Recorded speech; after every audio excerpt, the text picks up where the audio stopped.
Bendiciones, amados hermanos, espero que se encuentren bien, que Dios les bendiga a cada uno de ustedes, hermanos y amigos que están viendo este estudio. Y bueno, pues vamos a continuar con el libro de Romanos. En esta ocasión estaremos dando continuidad a nuestro libro, escrito por Pablo para los romanos precisamente. Y bueno, el tema de esta ocasión es el número 9 y el título es La unión con Cristo. Lo estaremos viendo del capítulo 6, del versículo 1 al versículo 14. Pero bueno, vamos a tomar un poco de contexto de lo que vimos en el estudio pasado, que fue el reinado del pecado y el reinado de la gracia. Y vimos cómo Pablo hace un contraste entre Adán y Cristo, el juicio y la justificación, el reinado de muerte y el reinado de gracia. Y a la conclusión que Pablo llega, ¿verdad? Que pues es que por la transgresión de un solo hombre vino la condenación, pues a todos, ¿verdad? A todos los hombres, pero de esa misma manera también vino por la justicia de un solo hombre, pues la justificación de vida para los que creemos en Cristo Jesús, ¿verdad? Y bueno, el término del estudio pasado, que fue en el capítulo 5, verso 15, pues Pablo termina diciendo, ¿verdad? Mas cuando el pecado abundó, sobreabundó la gracia. Y bueno, pues vamos a ahora a comenzar con el capítulo 6 y Pablo pues entra inmediatamente con una pregunta, ¿verdad? En el versículo 1 del libro de Romanos y dice así, ¿qué pues diremos? ¿Perseveraremos en el pecado para que la gracia abunde? Entonces, Pablo hace pues esta pregunta, ¿verdad? Y bueno, el perseverar en el sentido en el que Pablo lo está diciendo, les está diciendo, bueno, ¿permaneceremos o nos quedaremos en el pecado o estaremos sobre el pecado? En este caso, pues para que la gracia abunde. Pero bueno, Pablo les da inmediatamente una respuesta, ¿verdad? Les está diciendo prácticamente Pablo, dice, bueno, no vamos a permanecer en el pecado para que la gracia inmerecida de Dios abunde, ¿verdad?, sobre nuestras vidas. Entonces, pues les dice inmediatamente, les dicen, ¿saben qué? De ninguna manera, no es así, dice Pablo, inmediatamente les da esta respuesta, una respuesta obviamente es lógica les da esa respuesta negativa, ¿verdad? Pero también, pues, les continúa diciendo, dice, porque los que hemos muerto al pecado, dice, ¿cómo viviremos en él? Entonces a Pablo lo que refiere, ¿verdad? Es de que les dice, bueno, pues ya hemos muerto al pecado, no tenemos que perseverar en él, no tenemos que continuar en el pecado, puesto que ya hemos sido redimidos, hemos sido perdonados. Y eso no es el que para que la gracia abunde, no es por el hecho de que vamos a continuar pecando, ¿verdad? Entonces, lo que Pablo afirma, pues, es de que, bueno, quienes morimos de una vez por todas y de una voluntad propia al pecado, pues, ¿cómo todavía voluntariamente vamos a andar en él? Es imposible. Entonces, en algún creyente o en algún convertido, una persona que es nacida de nuevo, pues es imposible, ¿verdad? Perseverar en el pecado. Y bueno, pues vamos a ver en el verso 3 que Pablo continúa con las preguntas, diciendo, ¿o no sabéis que todos los que hemos sido bautizados en Cristo Jesús hemos sido bautizados en su muerte? Continúa el versículo 4. Porque somos sepultados juntamente con él para muerte por el bautismo, a fin de que como Cristo resucitó de los muertos para gloria del Padre, así también nosotros andemos en vida nueva. Entonces es lo que comentábamos, ¿verdad? Lo que Pablo está refiriendo aquí es al bautismo, a la orden, es la ordenanza, ¿verdad? De bautizarse como creyentes. Y estos pasajes, bueno, digo, son una realidad espiritual bajo una metáfora, ¿verdad? Lo que Pablo está diciendo. Entonces, es el bautismo, es la muerte, pero no es una muerte física o literal, ¿verdad? Lo que está diciendo Pablo es algo metafórico, es morir al pecado. Y dice que cuando somos sepultados juntamente con Cristo, para muerte por el bautismo, es que, bueno, somos sepultados de esa manera, ¿no? Digamos que es el bautismo en agua, cuando somos sumergidos, pues es un simbolismo de morir al pecado y al emerger del agua, bueno, pues es vivir, ¿verdad? De resucitar o tener una nueva vida en Cristo Jesús. Entonces, y así como Cristo resucitó para la gloria del Padre, así también nosotros, pues también dice la Escritura que andemos en vida nueva. ¿Y todo para qué? Pues para dar esos buenos frutos para el Señor. Y bueno, como se dijo antes, ¿verdad? Todo es una metáfora y debemos entender que no se trata, pues sí, realmente no es físico, es algo simbólico. Y bueno, pues ya que hemos recibido a Jesucristo como Señor y como Salvador, pues debe haber un cambio interior, ¿verdad? Un cambio en el hombre. Esto refiere a que muramos o seamos sepultados espiritualmente para que después de ser resucitados en gloria, es decir, en un nuevo hombre, eh, pues esto es lo que ejemplifica, ¿verdad? El bautismo en agua. Entonces, pues vamos a continuar en el verso, del verso 5 al verso 7, pues lo que dice prácticamente Pablo, ¿verdad? Es, si participamos en la muerte de Cristo, también participaremos en su resurrección. Y que nuestro viejo hombre, así como fue crucificado juntamente con él, pues también nuestros pecados, ¿verdad? Quedaron clavados en esa cruz. Por lo tanto, pues el pecado ya no nos gobierna, ya no somos gobernados por ese pecado, porque al morir el viejo hombre, pues realmente el pecado perdió su poder sobre nosotros. O sea, hay algo interesante, ¿verdad? En el verso 6, que dice de la siguiente manera, dice, para que el cuerpo del pecado sea destruido, a fin de que no sirvamos más al pecado. Y bueno, pues esto de destruido, lo que quiere decir es dejar inactivo, no es algo literal, ¿verdad? Que sea destruido o machacado o hecho pedazos, o sea, no. Lo que refiere es dejar algo inactivo, ese es el sentido de la palabra bajo el contexto y la palabra original. Es dejar inactivo, es estar enteramente inmóvil o sin ninguna acción. Es lo que Pablo está diciendo, o sea, para que nuestro cuerpo quede inmovilizado, quede destruido, quede pues inmóvil, ¿verdad? Para seguir practicando el pecado. Entonces, pues hay que aclarar algo, ¿verdad? Como en otras ocasiones se ha hecho. Nosotros somos pecadores, continuamos pecando porque esa es la naturaleza del cuerpo, pero ya no lo hacemos de una manera voluntaria, ya no lo practicamos voluntariamente o con un conocimiento de causa, sino que por naturaleza pecamos, no intencionalmente, pero pues vamos, pedimos perdón al Señor, el Señor nos perdona y bueno, somos redimidos, ¿verdad? Esos pecados son borrados, somos justificados delante del Padre por medio de Cristo Jesús. Y bueno, pues vamos a leer el verso 10, que dice así, porque en cuanto murió, al pecado murió una vez por todas, mas en cuanto vive, para Dios vive. Y vemos esta palabra, ¿verdad? Que dice de una vez por todas, es decir, murió una sola vez o en una sola ocasión. Él ya no volverá a esta tierra para nuevamente morir por los pecados de la humanidad, sino que él ya lo hizo una vez por todas o una vez por siempre.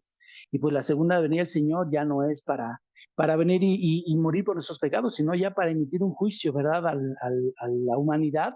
Depende de las obras de cada uno, ¿verdad? También, porque eso es lo que el Señor también pesa en los corazones. Y esto es lo que el Señor está diciendo, ¿verdad? Aquí en su palabra.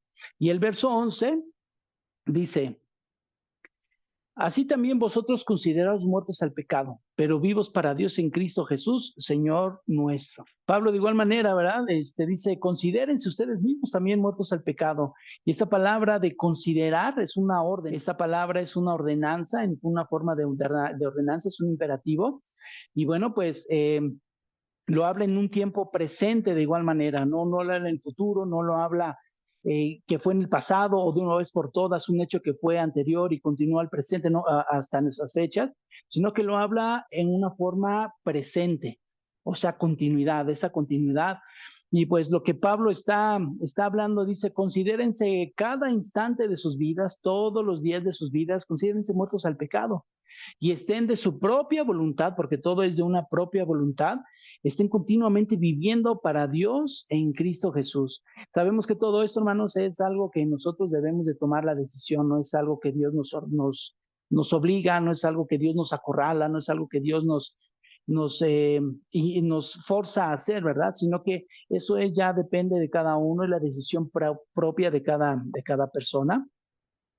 Y bueno, pues vamos a estar ya a punto de terminar, pero vamos a leer el verso 12 al 14, que dice de la siguiente manera. No reine pues el pecado en vuestro cuerpo mortal, de modo que lo obedezcáis en sus concupiscencias. Ni tampoco presentéis vuestros miembros al pecado como instrumentos de iniquidad, sino presentaos vosotros mismos a Dios como vivos de entre los muertos y vuestros miembros a Dios como instrumentos de justicia, porque el pecado no se enseñoreará de vosotros, pues no estamos bajo la ley, sino bajo la gracia. Entonces Pablo da esa orden, ¿verdad? También es una ordenanza de, pues, no dejarse gobernar por el pecado. Entonces, queriendo obedecer el deseo, la pasión, el anhelo del cuerpo. Y bueno, pues, ¿qué es lo que desea el cuerpo? Pues desea eso, ¿verdad? Desea pecar, ¿o no? El cuerpo es lo que desea, se deleita en el pecado, esa es la verdad. La carne es débil y se deleita en el pecado. Pero bueno, pues eso es lo que la palabra quiere decir, ¿verdad? El sentido que es la palabra concupiscencia, eso es lo que quiere decir. Es, por ejemplo, no codiciar, no desear, tener una pasión, un deseo desenfrenado, ¿verdad? Eso es lo que el cuerpo quiere, eso es lo que es el sentido de palabra concupiscencia. Y vemos, pues sí, lamentablemente vemos muchas doctrinas, ¿verdad?, que se enfocan en este tipo de cuestiones, reprendiendo, atando, pues declarando, ¿verdad?, al pecado, a los deseos pecaminosos, haciendo liberaciones, etcétera, ¿no? Todo eso que se ve en movimientos extremistas, ¿verdad?, pentecostales, pero realmente la palabra lo que dice el pecado es el que mora en nosotros. Sabemos que el enemigo tiene influencia, ¿verdad? Eso es indudable, tiene influencia, nos incita a pecar, pero nuestra primera lucha y nuestra primera batalla, nuestro enemigo principal realmente es nuestros deseos, es nuestro cuerpo, es nuestra carne, y eso a lo que nosotros debemos de luchar cada día, ¿verdad? Entonces, bajo la palabra que está escrita, la concupiscencia, eso es a lo que Pablo refiere. O sea, sus propios cuerpos son los que tienen el deseo. Entonces, sujétenlos, sometan a sus cuerpos, sometan sus pasiones y pues cuídense de no caer en las tentaciones. Entonces, eso es lo que Pablo dice, no obedezcan, no presenten esos partes, sus cuerpos o sus miembros, los miembros de sus cuerpos, no los presenten para el pecado, sino presenten su cuerpo como un arma para la justicia o un arma para no pecar. Eso es para lo que se debe presentar el cuerpo, para la justicia, como vivos de entre los muertos, dice la Escritura. Entonces, la palabra cuando dice Pablo, presenten sus cuerpos, lo que él habla es decir, estar junto, eso es lo que tiene el sentido de la palabra, presentar, estar junto a, o estar listo, o estar atento a. Entonces, lo que vemos en este texto que leímos, bueno, lo habla dos veces. Una de ellas dice, bueno, ni tampoco presentéis vuestros miembros al pecado. O sea, lo que indica es una orden de decir, no estén listos, no estén prestos, no estén atentos para presentar sus miembros para pecar, sino presentaos vosotros mismos a Dios como vivos de entre los muertos. Tiene el mismo sentido. Entonces dice, no, pues estén listos, estén atentos, estén prestos, pero para presentar pues sus cuerpos de una vez por todas, voluntariamente, como vivos de entre los muertos, y sus cuerpos a Dios como instrumentos de justicia. Esos son los sentidos y es la importancia de conocer este tipo de, el sentido en el que fue, el que se escribe, ¿verdad? En la escritura, porque realmente todo indica o todo apunta a la voluntad propia. Eso es a lo que dice, a lo que refiere la escritura cuando menciona verbos. Dice, ustedes preséntense de forma voluntaria. Preséntense de una forma, de una iniciativa propia, de ustedes mismos decidan hacerlo, pero también hay contraste, decidan hacerlo para bien, pero también decidan no hacerlo para también guardarnos, ¿verdad? Para el Señor. Y pues Pablo termina diciendo, ¿verdad? Que el pecado no seguirá gobernando porque ya no está bajo la ley. Esto lo dice en el verso 14. Y bueno, pues la cual solo lo que hacía la ley es revelar el pecado, la gravedad del pecado. Eso es el propósito de la ley. Y bueno, pues ahora que vivimos bajo la gracia, ahora vivimos bajo la bondad inmerecida de Dios. Cristo cumplió la ley al, puntualmente. Él la cumplió y bueno, pues fue dada al hombre porque pues el hombre se dio cuenta que él no podía cumplir esas demandas que Dios pedía para la justificación del hombre. Entonces, vino Cristo, cumplió con todo ello y ahora nos ha dado también la libertad de decidir voluntariamente si seguimos a Cristo o seguimos al pecado. Entonces, pues eso es la importancia de que nosotros tengamos bien en cuenta, tengamos muy presentes en el que nosotros debemos de obedecer, usar nuestros cuerpos, nuestros miembros como instrumentos de justicia, para bien y no para mal. Entonces, pues vamos a continuar caminando en el Señor. A ti que no has entregado tu vida a Cristo, debes saber que pues viene un juicio sobre esta tierra, debes de saber que pues para tu salvación debes de tener una iniciativa propia, de voluntad propia, entregar tu vida a Cristo, hacer una oración de fe, hacer una oración que pues pidiendo perdón al Señor para tus pecados y los cuales el Señor pues ve un corazón también, ¿verdad? Cuando está contrito y humillado, no lo desprecie. Entonces, es lo que el Señor quiere. Lo que el Señor pide es de que nosotros de voluntad nos acerquemos a Dios. Él es un Dios poderoso, pero también es un Dios que nos da esa libertad de decidir hacer o no hacer las cosas. Entonces, pues, yo te invito a que entregues tu vida a Cristo. Los tiempos son cortos, los tiempos son difíciles y el Señor viene pronto por una iglesia pura, santa, una iglesia sin mancha, para llevarla con Él por toda la eternidad y estar en su presencia. Y bueno, pues vamos la siguiente semana, si el Señor lo permite, continuaremos con nuestro tema 10, que se titula La esclavitud al pecado o a la justicia. Ya nos vamos profundizando más en esto, ¿verdad? Ahora vamos a ver si estamos esclavizados al pecado o esclavizados a la justicia. Esto lo veremos en el libro de Romanos 6, del 15 al 23, para que continuemos leyendo las escrituras y bueno, pues ya tengamos una idea de lo que vamos a tratar la siguiente semana. Y que Dios les bendiga, hermanos, que Dios les guarde, esperando que haya sido de bendición y de aprendizaje para todos. Y bueno, pues recordemos, sigamos leyendo y escudriñando la palabra del Señor, hermanos. Que Dios les bendiga y Dios les guarde. Bendiciones y hasta pronto.